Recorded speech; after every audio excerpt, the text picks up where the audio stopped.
हुआ आज हम लोग हिस्ट्री का चैप्टर नंबर कितना देखेंगे 6 चैप्टर नंबर 5 हर हो गया था सेकंड बुक है। देखो चैप्टर का हेडिंग है भक्ति सूफी परंपरा।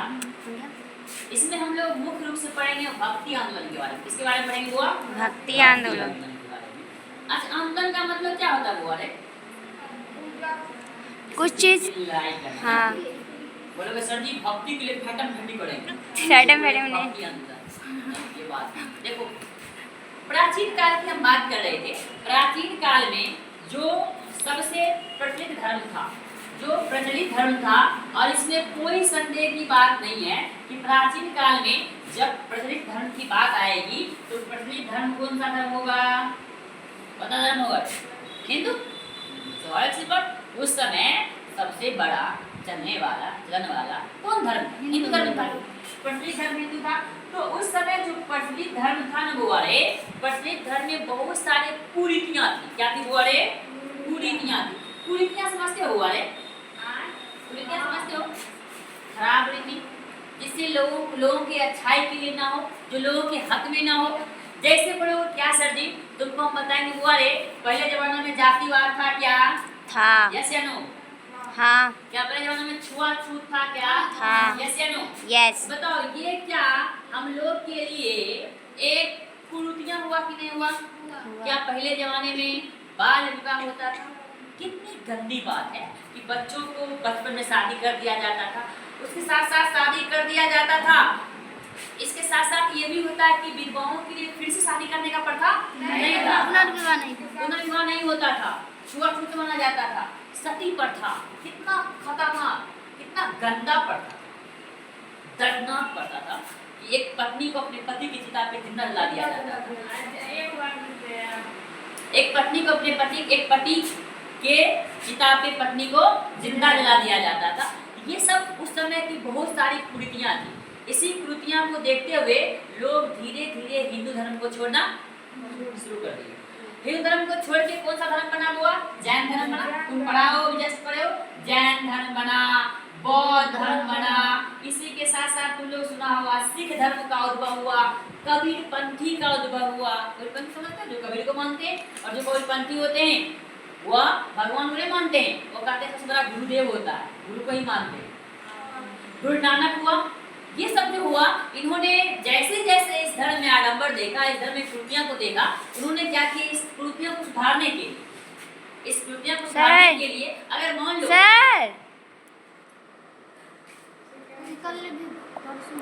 इस कुरीतियां को सुधारने के लिए अगर उस समय नहीं चलाया जाता तो धीरे धीरे हिंदू धर्म खत्म हो जाता।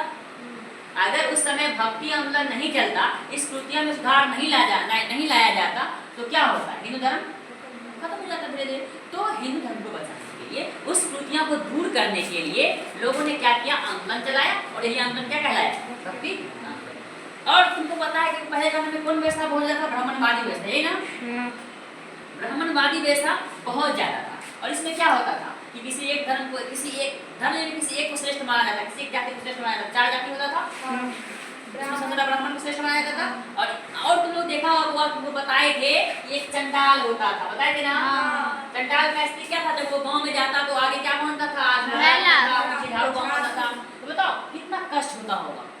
ये सब चीज को देखते हुए लोगों ने धीरे धर्म को छोड़ना शुरू किया। इसी कुरीतियों को दूर करने के लिए आंदोलन चलाया गया। जो आंदोलन क्या आंदोलन आ गया भक्ति आंदोलन आ गया। अब देखो अब आता है सूफी।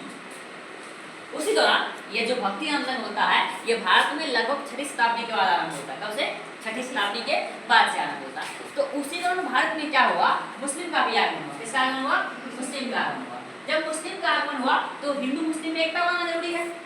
हिंदू मुस्लिम में एकता बनाने के लिए हिंदू मुस्लिम में भेदभाव मिटाने के लिए मुस्लिम धर्मगुरु सूफी ने भी आंदोलन शुरू किया और दोनों मिलकर एकता को बनाना शुरू किया। तो इस प्रकार इस चैप्टर में हम लोग भक्ति और सूफी आंदोलन के बारे में जानेंगे।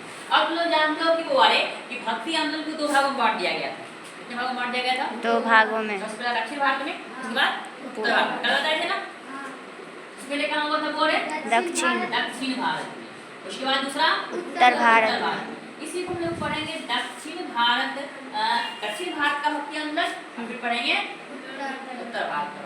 देखो इसमें हम लोग बहुत सारी चीज के बारे में पढ़ना है, सगुन के बारे में पढ़ना, निर्गुण के बारे में पढ़ना, लिखवाए भी होंगे, है ना। सगुन के बारे में पढ़ना, निर्गुण के बारे में पढ़ना है, ईश्वर के बारे में पढ़ना है, भक्ति का मार्ग क्या होता है, नैनार क्या है, अलवार क्या है, सब चीज के बारे में पढ़ना।